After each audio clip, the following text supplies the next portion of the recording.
Ang tanong, What is the history of criminology in the Philippines?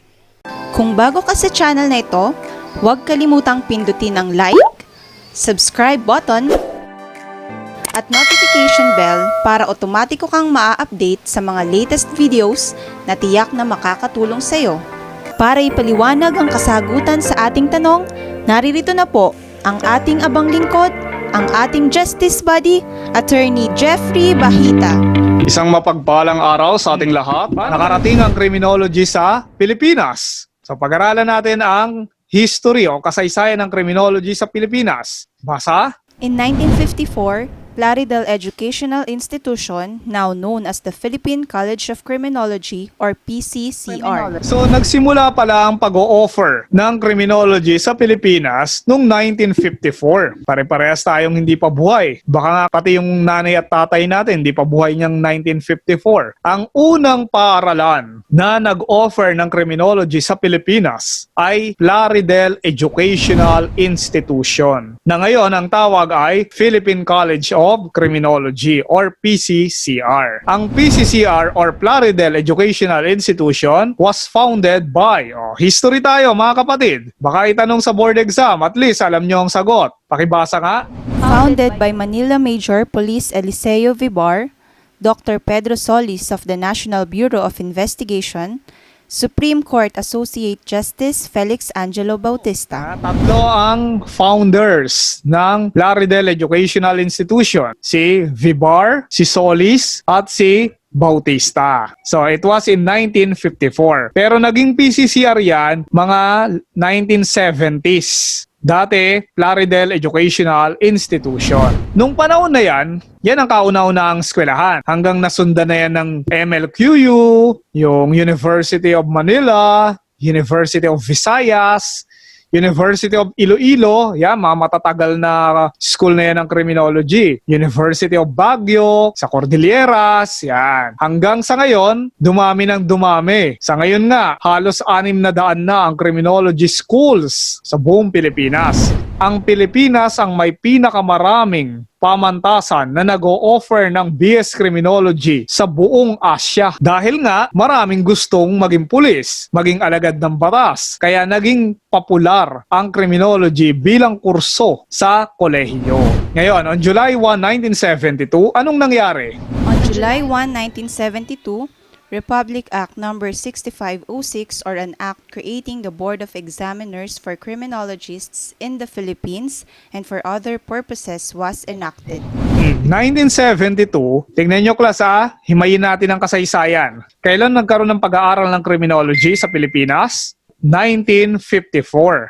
Subalit, nagkaroon lang ng batas patungkol sa criminology noong 1972.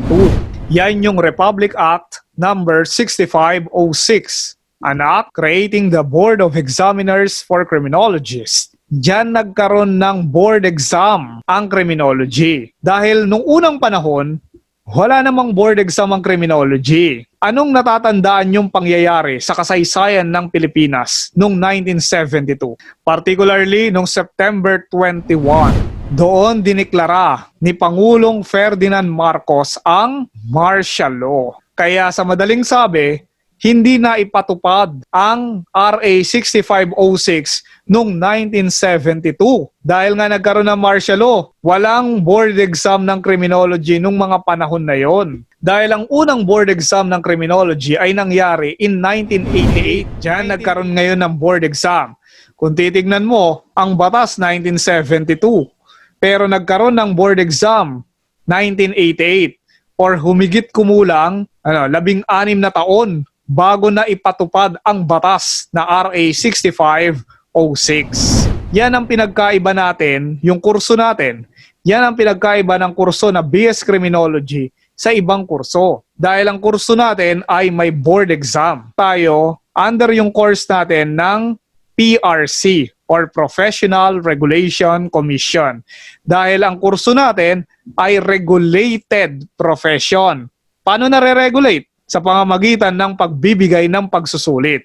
Dahil hindi lahat ng mga nag-e-exam ay pumapasa. Base sa pagsasaliksik, ang pumapasa, ang national average passing rate sa board exam ay nasa 30% lang. Ibig sabihin, kung 100 ang kukuha ng board exam, 30 lang ang papasa dyan. 70% ligwak, ganun. Hindi ganun kasimple ang board exam. Kaya dapat, tama itong ginagawa natin. Naghahanda tayo. Kahit sa gitna ng pandemya, hindi tayo tumitigil ng pag-aaral. Mabuti, karamihan sa inyo, nabigyan na ng books natin, at least nandiyan kayo sa bahay, nakakapagbasa-basa kayo. Yung iba nga, nakita ko sa Facebook, nakatanggap na nung libro nila sa final coaching. So, pwede nyo nang i-browse yan pag wala kayong magawa, di ba? Wala pa nga lang dyan yung tamang sagot. Kasi ipa-flash natin yon pagka meron tayong pointers during Friday night, di ba? Sa base dun sa napag-usapan nyo nung nakaraang session with Ma'am Jonah. So, ganun ang magiging setup. Ang punto natin, meron na kayong kopya ng libro ng final coaching. Imagine niyo, no? Final coaching na kagad. Yung iba nga, hindi pa nagsisimula. Kayo, pang final coaching na. Ganun tayo ka-advance, di ba? Yan na. In 1987, the first Board of Examiner was composed of Dr. Sixto O. De Leon as chairman, Attorney Virgilio B. Andres and Jaime S. Navarro as members. Pag sinabi kasing Board of Examiner class, yan yung mga nagbibigay ng exam. Sila yung magbibigay ng mga question sa inyo. History muna. Yung Board of Examiner, tatandaan nyo, yan, si De Leon, si Andres, at si Navarro. Baka matanong lang, ha? Sayang din, 1 point. Sa kasalukuyan, ang mga nakaupo sa Professional Regulatory Board for Criminologists, yun na ang bagong tawag, ha? Dati ang tawag class, Board of Examiner. Ngayon, ang bagong tawag, Professional Regulatory Board for Criminologists. Yan yung nakalagay sa RA 11131.